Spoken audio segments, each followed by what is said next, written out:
ಮದುಮಗಳು 3 ವರ್ಷದಲ್ಲಿ 4 ಮದುವೆ ಆಗಿದ್ದಾಳೆ. ಮದುವೆ ನಾಟಕವಾಡಿ ಹಣ ಒಡವೆ ದೋಚುತ್ತಿದ್ದ ದೋಖಾ ಗ್ಯಾಂಗ್ ಅನ್ನ ಪೊಲೀಸರು ಬಂಧಿಸಿದ್ದಾರೆ. ವಂಚನೆ ಜಾಲವನ್ನ ಪತ್ತೆ ಮಾಡಿದ ತುಮಕೂರು ಜಿಲ್ಲೆ ಗುಬ್ಬಿ ಠಾಣೆ ಪೊಲೀಸರು ಲಕ್ಷ್ಮೀ ಬಾಳಾಸಾಬ್ ಜನಕರ್ ಅಲಿಯಾಸ್ ಕೋಮಲ ಸಿದ್ದಪ್ಪ ಲಕ್ಷ್ಮೀಬಾಯಿ ಬ್ರೋಕರ್ ಲಕ್ಷ್ಮಿ ಬಂಧಿತರು. ಇಲ್ಲಿ ಕೋಮಲ ಮದುಮಗಳಾದ್ರೆ ಚಿಕ್ಕಪ್ಪ ಸಿದ್ದಪ್ಪ ಮತ್ತು ಚಿಕ್ಕಮ್ಮ ಲಕ್ಷ್ಮೀಬಾಯಿ ಮದುವೆ ಮಾಡಿಕೊಡುವ ಪಾತ್ರಧಾರಿಗಳು. ಇನ್ನು ಗಂಡು ಸಿಗದವರನ್ನ ಗುರುತಿಸಿ ಹೆಣ್ಣು ತೋರಿಸುವವಳು ಈ ಬ್ರೋಕರ್ ಲಕ್ಷ್ಮಿ. ಎಲ್ಲಾ 4 ಆರೋಪಿಗಳನ್ನ ಪೊಲೀಸರು ಬಂಧಿಸಿದ್ದಾರೆ. ತುಮಕೂರು ಜಿಲ್ಲೆ ಗುಬ್ಬಿ ತಾಲೂಕಿನ ಅತ್ತಿಗಟ್ಟೆ ಗ್ರಾಮದಲ್ಲಿ ಮದುವೆ ನಡೆದಿತ್ತು. ಪಾಲಾಕ್ಷ ಅವರ ಮಗ ದಯಾನಂದ ಮೂರ್ತಿ ಮದುವೆ ಮಾಡಲು ಹರಸಾಹಸ ನಡೆಸಿದ್ರು. ಈಗ ವಯಸ್ಸು ಮೀರ್ತಾ ಇದ್ರೂ ಹೆಣ್ಣು ಸಿಗದೆ ನೊಂದಿದ್ರು. 100 ಹೆಣ್ಣು ಹುಡುಕಿದ್ರೂ ಕಂಕಣ ಭಾಗ್ಯ ಕೂಡಿ ಬಂದಿರಲಿಲ್ಲ. 10 ಮದುವೆ ಬ್ರೋಕರ್ ಮೂಲಕ ಹೆಣ್ಣು ಹುಡುಕಿಸಿದ್ದರೂ ಮದುವೆ ಸೆಟ್ ಆಗಿರಲಿಲ್ಲ. ಕುಷ್ಟಗಿ ಮೂಲದ ಬಸವರಾಜು ಎನ್ನುವವರ ಮೂಲಕ ಬ್ರೋಕರ್ ಲಕ್ಷ್ಮಿ ಎಂಬಾಕೆಯ ಪರಿಚಯ ಮಾಡಿಕೊಂಡು ಕರೆ ಮಾಡಿದಾಗ ಮನೆಯ ಎಲ್ಲಾ ಪರಿಸ್ಥಿತಿ ತಿಳಿದುಕೊಂಡಿದ್ದಾಳೆ. ನಂತರ ನಿಮ್ಮ ಮಗನಿಗೆ ನಾನು ಹೆಣ್ಣು ತೋರಿಸಿ ಮದುವೆ ಮಾಡಿಸುತ್ತೇವೆ ಎಂದು ಭರವಸೆ ನೀಡಿದ್ದಳು. ಇದಾದ ಕೆಲವು ದಿನಗಳಲ್ಲಿ ಹುಬ್ಬಳ್ಳಿಯಲ್ಲಿ ಒಬ್ಬ ಒಳ್ಳೆ ಹುಡುಗಿ ಇದ್ದಾಳೆ, ಆಕೆಗೆ ತಂದೆ ತಾಯಿ ಇಲ್ಲ, ನೀವೇ ಮದುವೆ ಮಾಡಿಕೊಳ್ಳಬೇಕೆಂದು ಸುಳ್ಳು ಹೇಳಿದ್ದಾಳೆ.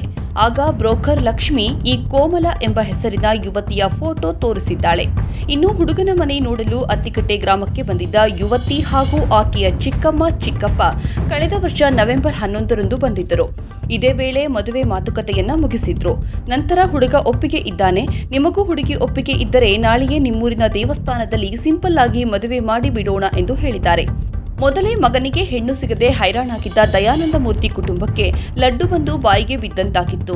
ಹೆಣ್ಣು ಸಿಕ್ಕ ಖುಷಿಯಲ್ಲಿ ಹಿಂದು ಮುಂದೆ ಯೋಚಿಸದೆ ದಿಢೀರ್ ಮದುವೆಗೆ ಒಪ್ಪಿಕೊಂಡು ಗ್ರಾಮದಲ್ಲಿ ಮದುವೆ ಮಾಡಿದ್ದರು.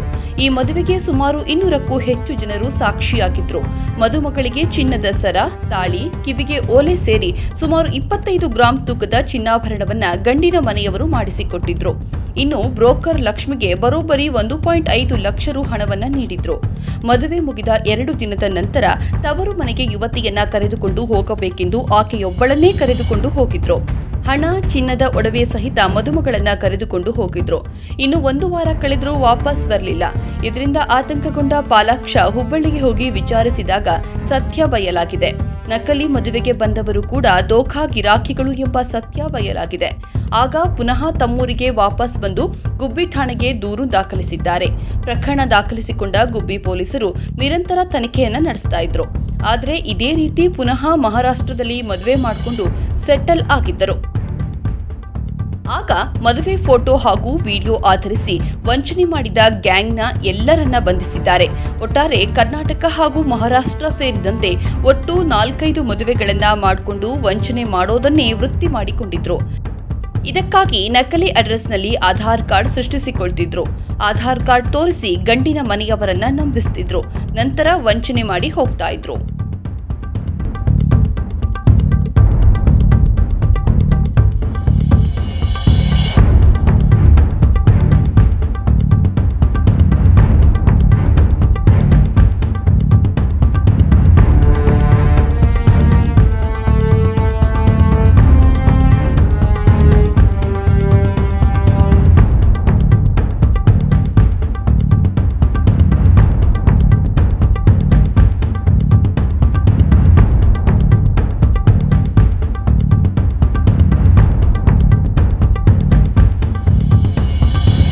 ಚಿತ್ರದುರ್ಗದ ರೇಣುಕಾಸ್ವಾಮಿ ಹತ್ಯೆ ಪ್ರಕರಣ ಸಂಬಂಧ 6 ಎಫ್ಎಸ್ಎಲ್ ವರದಿಗಳು ಪೊಲೀಸರ ಕೈ ಸೇರಿದ್ದು, ಇಂದು ಬೆಂಗಳೂರು ನಗರ ಪೊಲೀಸ್ ಆಯುಕ್ತ ದಯಾನಂದ್ ನೇತೃತ್ವದಲ್ಲಿ ಮಹತ್ವದ ಸಭೆ ನಡೆಯಲಿದೆ. ರೇಣುಕಾಸ್ವಾಮಿ ಹತ್ಯೆ ಪ್ರಕರಣ ಸಂಬಂಧ ಸಿಸಿಟಿವಿ, ಬ್ಲಡ್ ರಿಪೋರ್ಟ್ ಕುರಿತ ಎಫ್ಎಸ್ಎಲ್ನ 6 ವರದಿಗಳು ಪೊಲೀಸರಿಗೆ ಇಮೇಲ್ ಮೂಲಕ ಬಂದಿದ್ದು, ಹತ್ಯೆ ಪ್ರಕರಣದಲ್ಲಿ ಮತ್ತಷ್ಟು ಸಾಕ್ಷಿಗಳು ಲಭ್ಯವಾಗಿವೆ ಎನ್ನಲಾಗಿದೆ.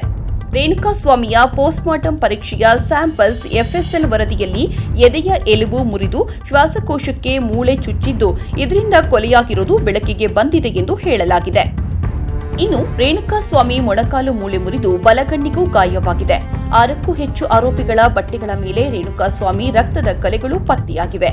ಇಂದು ಎಫ್ಎಸ್ಎಲ್ ವರದಿ ಬಂದ ಹಿನ್ನೆಲೆಯಲ್ಲಿ ಕಮಿಷನರ್ ದಯಾನಂದ್ ಅವರು ರೇಣುಕಾಸ್ವಾಮಿ ಹತ್ಯೆ ಪ್ರಕರಣದ ತನಿಖಾಧಿಕಾರಿಗಳು, ಹಿರಿಯ ಅಧಿಕಾರಿಗಳ ಜೊತೆಗೆ ಎಫ್ಎಸ್ಎಲ್ ವರದಿ ಕುರಿತು ಸಮಾಲೋಚನೆ ನಡೆಸಲಿದ್ದಾರೆ. ವರದಿಯನ್ನ ಸಂಪೂರ್ಣವಾಗಿ ಪರಿಶೀಲಿಸಿ ಕಾನೂನಿನ ಮೊರೆ ಹೋಗಲು ಪೊಲೀಸರು ನಿರ್ಧರಿಸಿದ್ದಾರೆ.